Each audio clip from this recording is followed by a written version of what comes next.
हिंदू देवी देवताओं में गणेश जी सबसे परम पूज्य माने जाते हैं। भगवान गणेश भगवान शिव और माता पार्वती के पुत्र हैं। एक दिन पार्वती जी स्नान करने के लिए गईं, पर वहां पर कोई भी रक्षक नहीं था। तब उन्होंने अपने शरीर पर लगे हुए उपटन से एक बालक को बनाया और उनसे उनकी गुफा की रक्षा करने के लिए कहा और किसी को भी अंदर नहीं आने देने का आदेश दिया। कुछ समय बाद वहाँ शिवजी आए और गुफा के अंदर जाने लगे। तब बालक ने शिवजी को अंदर जाने से रोका और शिवजी को अंदर नहीं जाने दिया। शिवजी ने क्रोध में आकर बालक का सिर उनके शरीर से अलग कर दिया।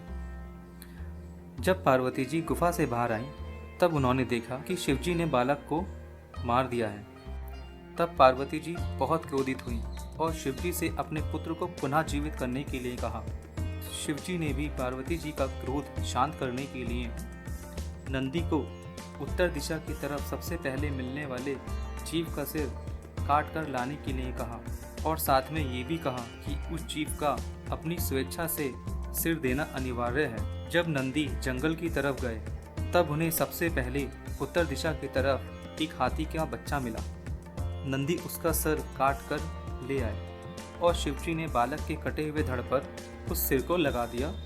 इस प्रकार वह बालक पुनः जीवित हुआ। चलिए अब जानते हैं गणेश जी को गणेश नाम कैसे मिला। गणेश जी ने अपना पुनः जीवन मिलने के बाद भगवान शिव से क्षमा मांगी और कहा कि पिताजी ने मेरा सिर काटकर बहुत उत्तम कार्य किया है, क्योंकि वो सिर मल बुद्धि का था, जिसके कारण मैंने आपका अपमान किया। और एक पुत्र अपने माता पिता का अपमान कैसे कर सकता है। और शिवजी से क्षमा मांगते हुए नया जीवन देने के लिए शिवजी को धन्यवाद कहा और चरण स्पर्श कर आशीर्वाद लिया। गणेश जी ने इसके बाद वहाँ उपस्थित सभी देवता, नारद मुनि और ऋषिगण से अपने दुर्व्यवहार के लिए माफ़ी मांगी।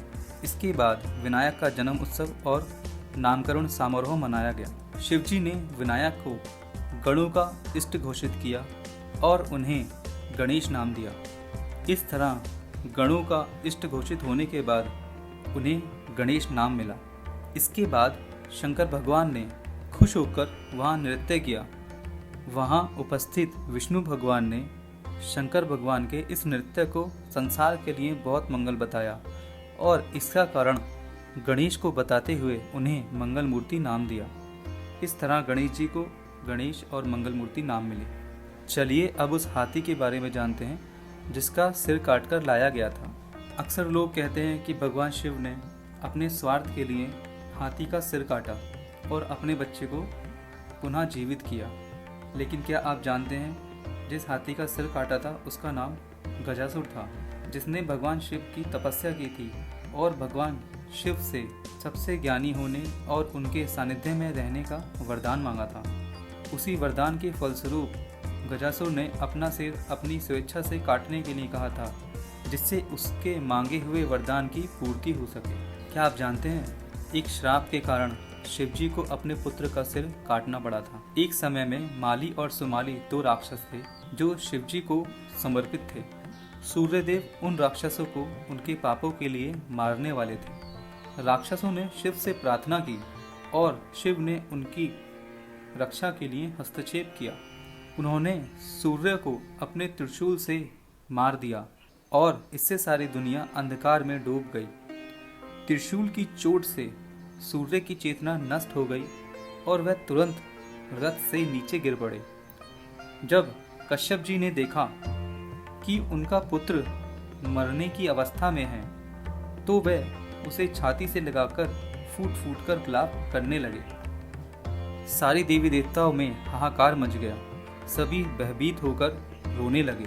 तब ब्रह्मा के पुत्र तपस्वी कश्यप जी ने शिवजी को श्राप दिया। वे बोले, जैसे आज तुम्हारे प्रहार के कारण मेरे पुत्र का हाल हो रहा है, ठीक वैसे ही तुम्हारे पुत्र पर भी होगा। तुम स्वयं अपने ही पुत्र का मस्तक काट दोगे। इसी श्राप के कारण ऐसे संयोग बने जिससे महादेव को गणेश जी का सिर काटना पड़ा। दोस्तों, आपको हमारे हिंदू पुराणों के ये तथ्य जानकर कैसा लगा, कमेंट करके ज़रूर बताएं। वीडियो को लाइक, कमेंट और सब्सक्राइब करना नहीं भूलें, जिससे आपको मेरी नई वीडियो के नोटिफिकेशन मिलते रहें।